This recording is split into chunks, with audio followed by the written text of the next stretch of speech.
こんにちは。ジャパニーズラボ、ジャパラボへようこそ。浩平です。皆さん、何かをしている最中に別のことが起きて中断してしまった。こんな経験はないですか？ありますよね。こんな経験を日本語で説明したい。どんな文法を使いますか？今から2つの例文を出します。少し考えてみてください。レポートを書いている途中で停電になった。レポートを書いている途中で停電になった。レポートを書きかけたとき、停電になった。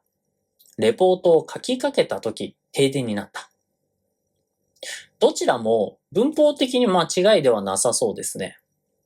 でも、実はこの2つ、日本人の頭の中では全く違う映像、全く違うイメージがあるんですね。今日はこのしている途中と仕掛けたとき、この2つの文法を勉強して、もっと自然な日本語ができるようにしていこうと思います。まず結論からいきましょう。一番大きな違いは、中断したか、まだ続いているか。そしてドラマがあるかないかです。している途中というのは動作が継続中であること。これを説明しています。さらに客観的な状況を説明しています。一方で仕掛けたとき、これは動作が中断したところ。ここにフォーカスを当てています。つまりドラマチックな転換が起こっているんですね。何かが終わって何かが始まった。この移り変わり。ここに焦点を置いています。もう一度いきます。している途中というのは、ある動作が続いている。さらに、その時間の中のある一点を切り取った、ここのイメージです。ね、動作はまだ続いています。一方で、仕掛けた時は、動作が始まったまさにその瞬間。もしくは、何かが起こる寸前、直前に何かが起こったという、この変わるところ。ここの瞬間をイメージしています。この違いがあります。具体的に見ていきましょう。まずは、仕掛ける。仕掛けるというのは、先ほども言いましたが、動作の開始点に強くフォーカスをしています。使う動詞の種類によって意味が変わるので気をつけましょう。まず一つ目。一つ目の意味は、何かを始めたけど途中でやめて、さらにまだ終わっていない状態です。これは食べる、読むのような時間をかけて行う継続された動詞と一緒に使われます。息子は宿題をやりかけたが、今はゲームをしている。息子は宿題をやりかけたが、今はゲームをしている。これは息子が宿題をやっている途中なのではなく、宿題は一度始めた。でも、もうやめていて、今はゲームをしている。という状況です。つまり、状況のイメージはゲームをしているところなんですね。ゲームをするまでのこのドラマを説明しているんです。ね。宿題を始めた。でもやめた。今は違うことをしている。ここを説明しています。この本を読みかけたところで急な来客があった。この本を読みかけたところで急な来客があった。本を読み始めた。まさにその瞬間に来客があって読むのをやめた。ね。ここで伝えていることは急な来客があったということです。ここでイメージされているのは来客が来たところなんですが、その直前までのドラマも説明しているんですね。つまり、ちょっと自分の気持ちが入ってるんですよ。ね。本を読もう。楽しみですよね。本を読もうと思って読み始めたら来客があって止まってしまった。その時の気持ちは、読みたかったのに、ですよね。読みたかったのに、今止まっている。で、来客があった。このドラマ。ここを説明しています。もう一つの意味。寸前で起こらなかった出来事です。もう少しで何々しそうになるという寸前の状況を説明する。これは、落ちる、死ぬ、忘れるのような一瞬で終わる動詞と一緒に使われます。起こったらもう終わるっていうような動詞ですよね。この使い方は危なかったっていう状況を説明するのによく使われます。駅のホームを歩いていたら線路に落ちかけた。駅のホームを歩いていたら線路に落ちかけた。これは危うく落ちるところだったけど、実際は落ちなかったという意味ですね。落ちてはいません。ただ、本当に危なかったという状況を説明しています。駅のホームを歩いていたが、線路には落ちなかった。これでは何も説明ができていないんですね。落ちそうになって落ちなかったっていうのをギリギリでヒヤヒヤした。危なかったんだっていう感情を込めて伝えるときに使うんですね。線路に落ちかけた。宿題を忘れかけていたが、スマホの通知で思い出した。宿題を忘れかけていたが、スマホの通知で思い出した。これも忘れるという一瞬の出来事が起こる寸前でギリギリ回避できたという状況です。皆さんも宿題やったことあると思います。先生が怖かったりすると忘れられないですよね。でも、カバンに入れるのを忘れていた。ところが、朝、鳴ったスマホの通知のおかげでギリギリ思い出すことができた。ね。忘れかけていたが思い出した。ね。忘れる前に思い出すことができて本当に危なかったという状況を説明しています。この何々仕掛ける。活用をして何々仕掛けのという形で名詞を説明することもできます。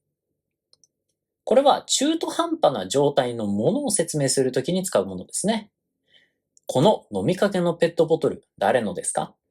この飲みかけのペットボトル、誰のですか？飲むという行為が中断されて、まだ中身が残っているペットボトルのことを表します。ね、飲みかけの、食べかけの、やりかけの、ね、いろんな使い方ができるので、これも覚えておいてください。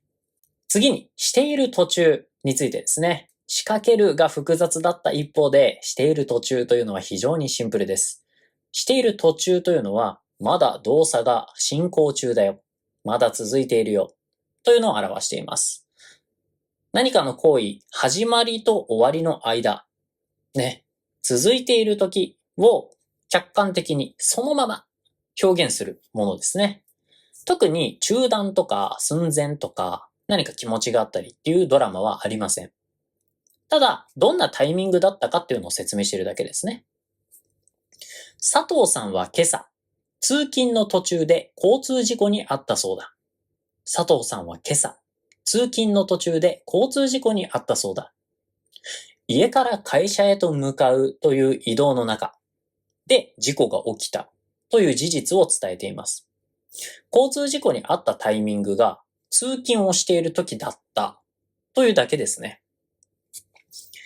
最初のレポートの例文に戻りましょうか。